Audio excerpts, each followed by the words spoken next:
For a long time now, I've wanted to buy a giant bowl for kimchi making, and finally I did. Like a lot of Korean American kids, I grew up with these big bowls at home.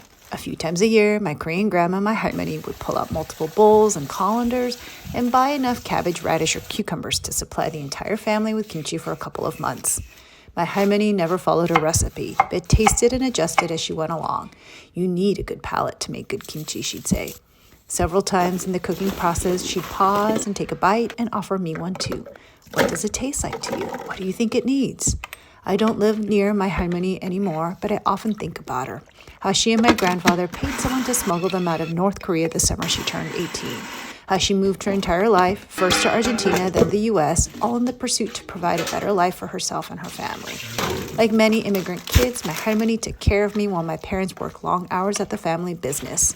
I tagged along on her many errands and translated entire conversations with post office workers and bank tellers for her.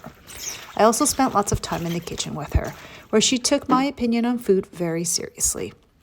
Time and time again, she'd say, one day you'll be a great cook because you know how to taste things. And 7-year-old me, squatting on the floor next to her, believed her.